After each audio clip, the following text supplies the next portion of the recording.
Hello and welcome to the Blazin Fast podcast. I'm your host, Jeff Gierke. And I'm Tim Jones. And we are coming to you live from Blaze Drive for the last time this football season. This is our end of the year podcast, recapping the season, recapping the last game, sending out some thank yous, going over some of the kids that are going to be leaving the program and what to expect going forward with the kids we got coming back. So hopefully we answer everybody's questions and put a bow on this 2022 football season. Yeah, it's definitely bittersweet to be at this point, but we're very proud of what we accomplished both on and off the field, and we're just kind of looking forward to wrapping it up and letting everyone know our final thoughts on the season.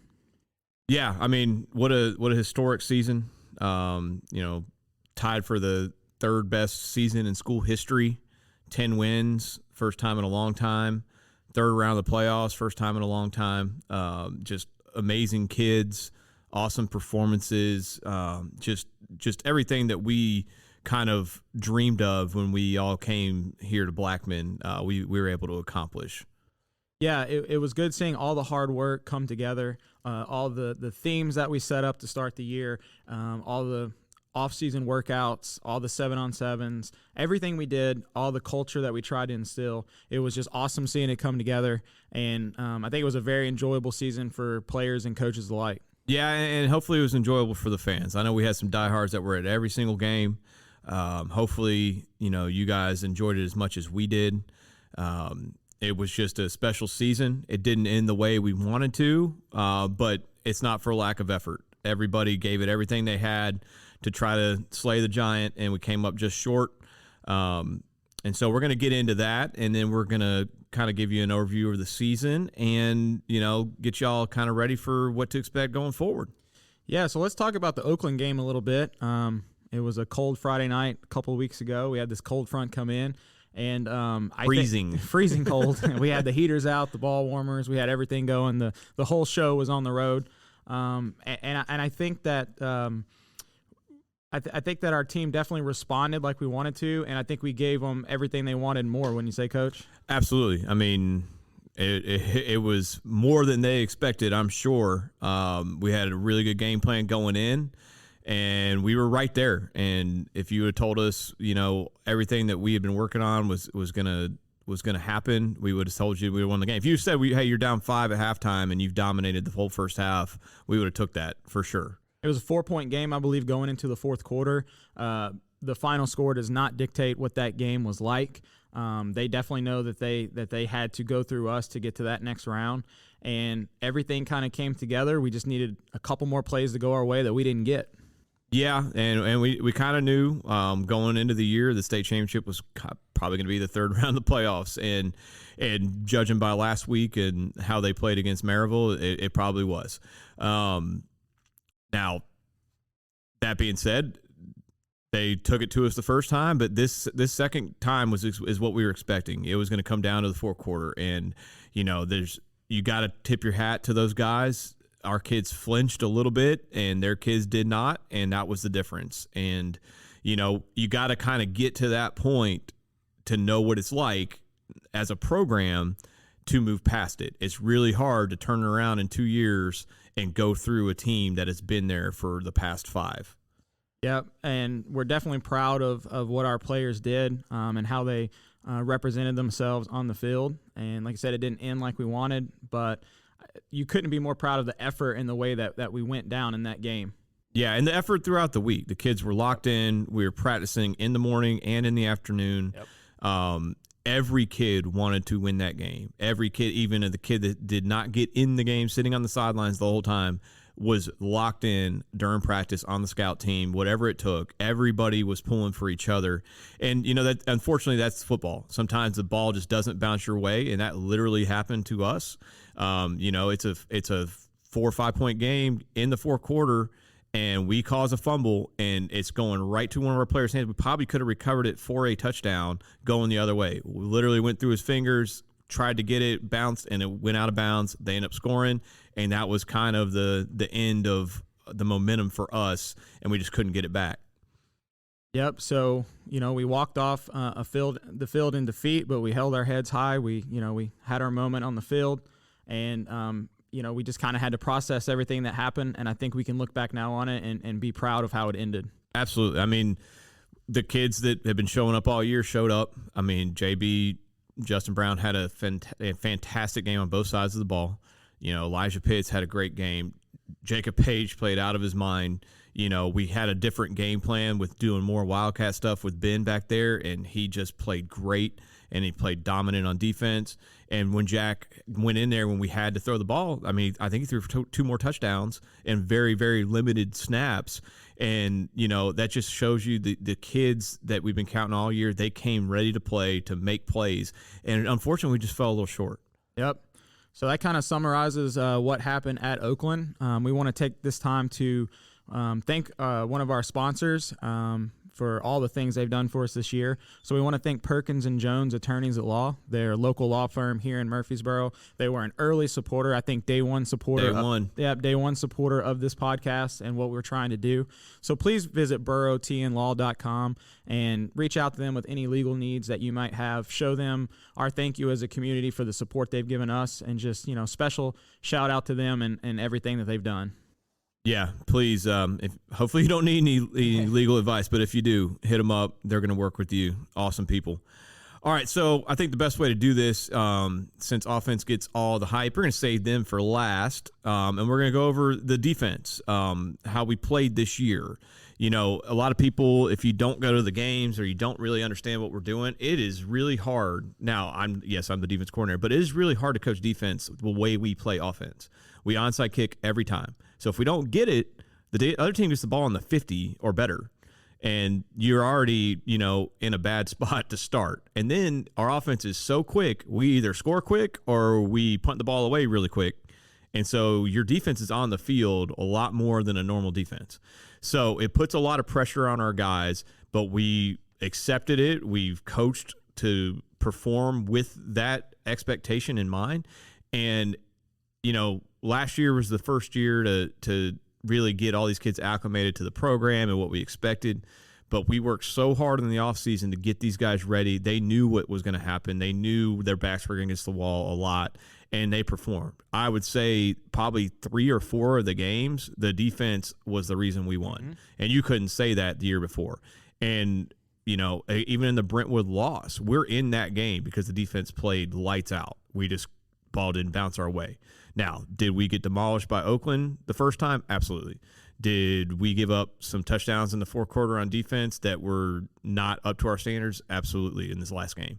But for overall throughout the year, I mean, all the studs are playing offense for the most part. Yes, JB plays every snap on defense, but he's at free safety. The guys up front are not the 5-star guys, not the big-time recruits, and they got it done all year long. So we're going to go through some of the stats, but just for these guys to make that kind of jump in 1 year was very impressive. Yeah, it was a completely different defense than we fielded last year. They bought into everything we did. They worked super hard in off-season, the spring, the summer, during the season. They studied, game film. They were extremely coachable, and you have two defensive coaches on the show, so, we are a little bit admittedly biased, but I couldn't personally be more proud of what they gave us this season. Yeah, so I got the stats. I mean, this year we gave up 26.5 points a game. And if you take away those 2 Oakland games, it's going to be a lot less. But in comparison to last year, that is 2 touchdowns better than we performed last year. That's 2 touchdowns. 2 touchdowns better. And then, everybody runs the ball on us because we are so quick on offense. They try to keep the ball away. And, I mean, we were giving up over 40 rushes a game. That's the average. Some of them were in the 50s and 60s.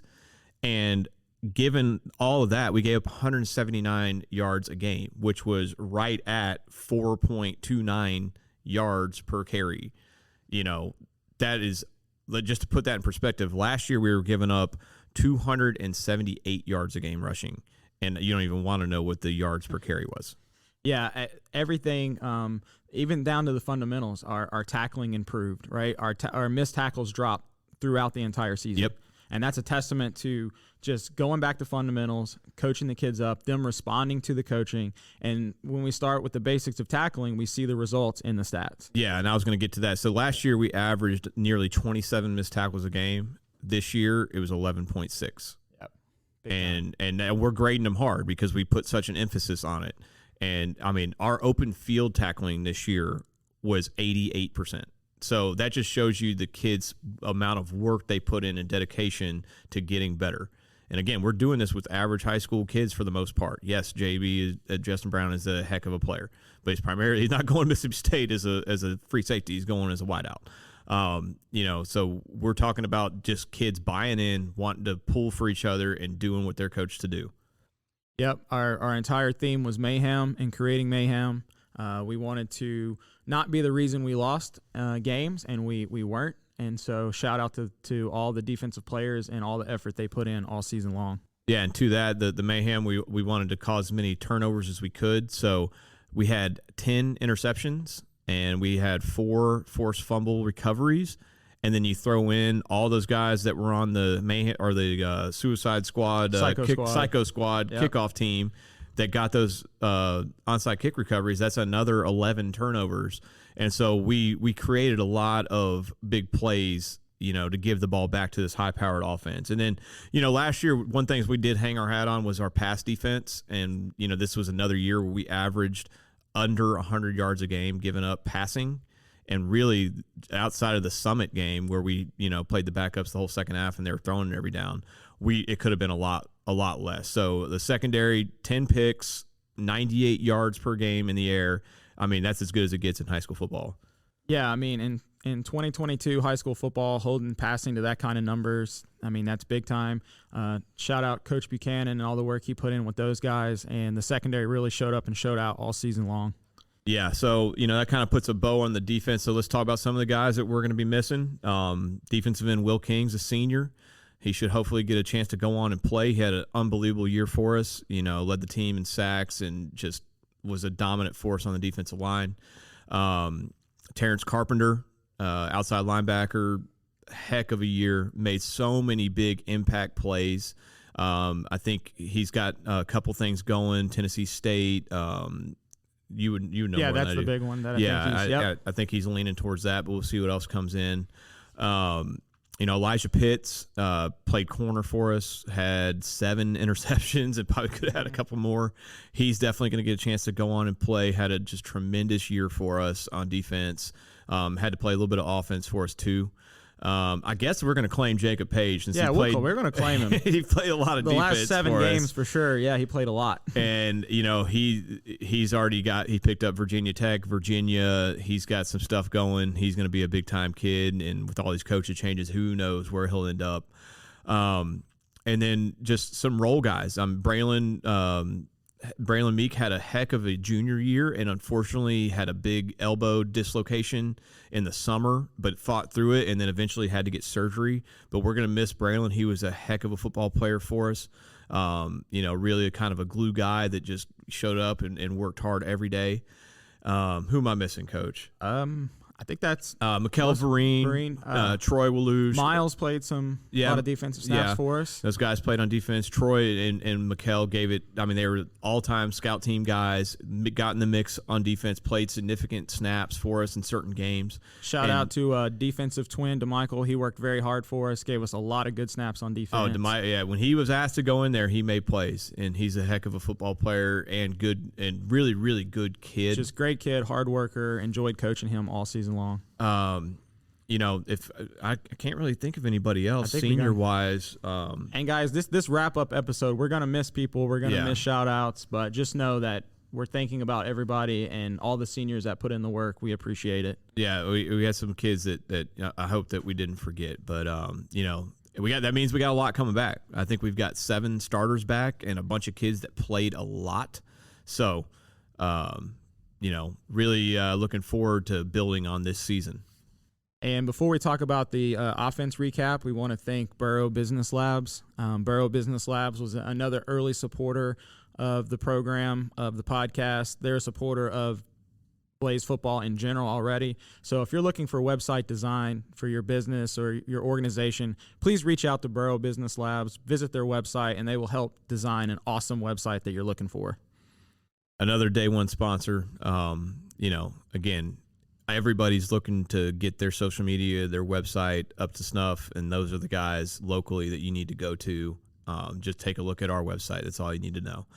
All right, so let's get into what sells all the tickets. This Blazin' Fast offense had a heck of a year, set all kinds of records. So Tim, why don't you run down some of those? Yeah, so the offense averaged 38.1 points per game, over 2,000 yards rushing, and almost 3,800 yards passing for just under right at 6,000 total yards this season. That's just incredible. 6,000 yards. Just incredible.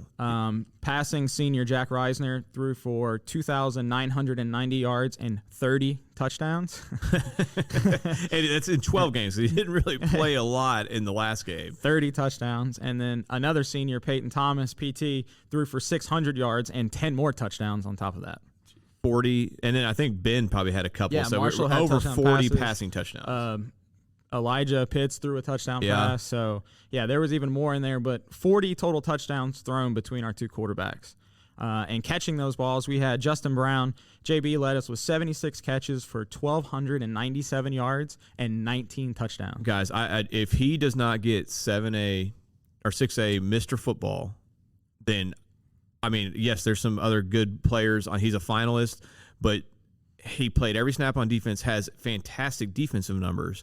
But those offensive numbers, that is rarefied air for a wide receiver. And if you came to any game, you would say that is the best player in Tennessee. Yep, definitely. No one's more deserving for that award. Ben Marshall had 43 catches for 891 yards and 10 touchdowns. He's the dude. He's the dude. He's committed to Cal. Who knows who's going to be coming in after him because he is a absolute dude. And then Jacob Page and Campbell Lee both had 5 touchdowns each. Yeah, Jacob Page was hampered with that broken thumb, but again, kid went and played corner for us.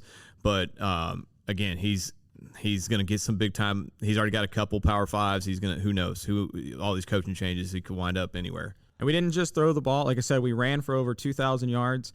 Ben Marshall had 436 yards rushing and 8 touchdowns.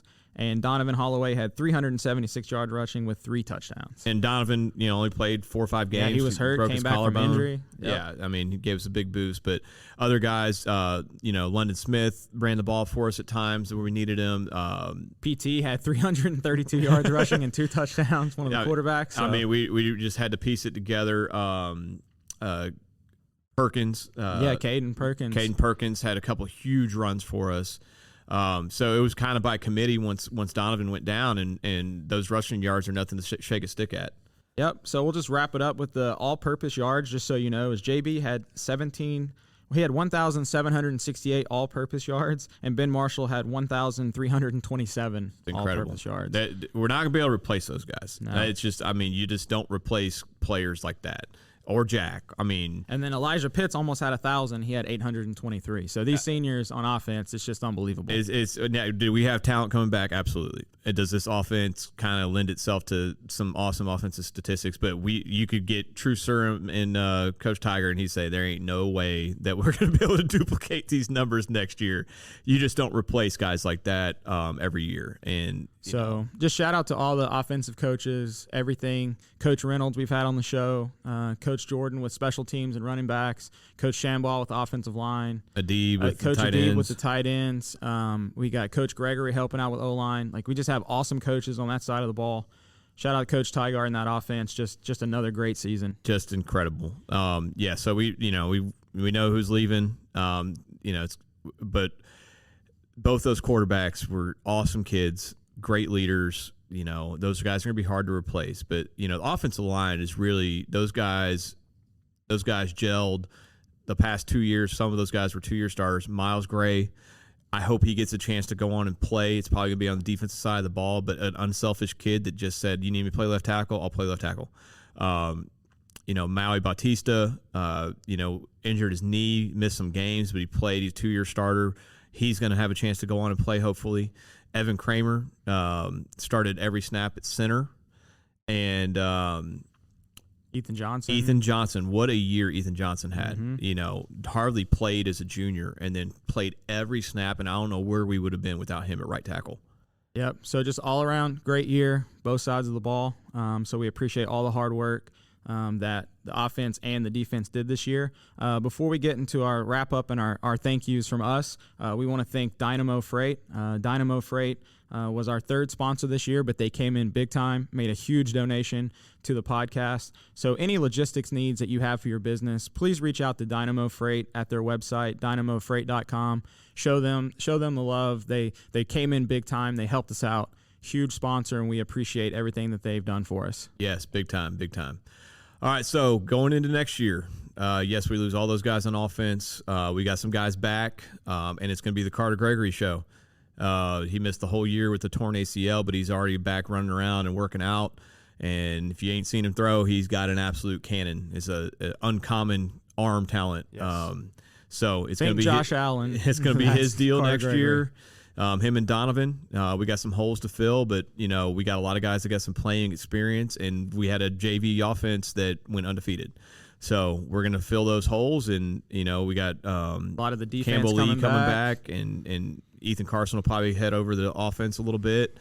But we got 7 guys back on defense, and we got a lot of guys that got in the game and played significant snaps. Trey McGaffey ended up starting for us towards the end. Jonah Brown. There's a lot of kids that are going to be ready to step into those roles. So it should be just as good of a year, and that's the expectation. That's what Coach Tiger said to the game, and it's the truth. This is the standard. Going to the third round is what we expect from here on out, and then we've got to get over that hurdle and get into Thanksgiving week and get into the state championship. But it doesn't just happen overnight. So this was the first step. And these seniors should be proud of the foundation that they laid for this program. Truly building a program here. And that's what a program does. The seniors going out set the standard, and it's up to coaches and the underclassmen to live up to that standard. So we want to take a moment here to thank some people around the podcast here that kind of got this off the ground going. Shout out to Miss Cynthia Head, who runs the program here. She's done an awesome job for us. Top notch. And then all the students that help us record the show and edit the show and get the show out. The reason we wanted to do this is so the students got that experience, and they have done an amazing job. Amazing job. And, now it's taken off, and now we're going to have a girls basketball podcast and a boys basketball podcast, and that's going to come at you next week. So the girls, I think, are recording next Tuesday, and the boys are going to record on Wednesday. So I don't know when they'll get out, probably the next day of both of them, but be on the lookout. We'll tag it in social media so you guys can be on the lookout for that. But we got 2 really good teams on that side too. So you're going to want to come out and support them this year. And, we're just excited that we brought this to Blackman High School and it can take off, and all those donations and sponsorships are going towards a first of its kind podcast studio here on Blaze Drive. And then we want to thank the administration here, all the principals, Mr. Smith. Everybody's been huge support of doing the show. So shout out to them for allowing us to do this. Absolutely. And Coach Tiger for being on board with this. It was exciting. I really had a great time. I hope everybody out there thought this was worth their 20 minutes every week to listen to, and it brought attention to our kids. So Coach Gierke, why don't you give your personal shout outs and we'll give mine and we'll get out of here. Yeah. Just thank my wife, Kaylee. I love her, and she puts up with a lot, especially during football season. Yep. So all the coaches' wives out there, I mean, it's a 7-day-a-week job. And it's hard to deal with. So, I appreciate her being in my corner. Couldn't do it without her. I just want to start out by giving my thank yous. I'm going to shout out to Coach Gierke here. This was his brainchild, his idea. It was awesome. Thanks for bringing me along. I want to thank my wife's family, Bill and Leah. They came to like 4 games, bought in. Want to thank my brother and his family, my uncle. Shout out to my parents, big support. The Tigard family for bringing all of our coaches' wives in, making them feel welcome. And then shout out to my wife. I knew it. Shout out to my wife, all you put up for during the season. I can't do it. All right. I want to thank Tim. Tim's been awesome. He's been the driving force behind this. And a special thank you to Miss Cynthia Head. Could not do this physically without her, and all the students that have been helping out. So shout out to my boys, Luke and Ben. Thank you for letting the football team borrow your dad during the season. I can't do it. Shout out to everybody. Go Blaze. Go Blaze. Jesus.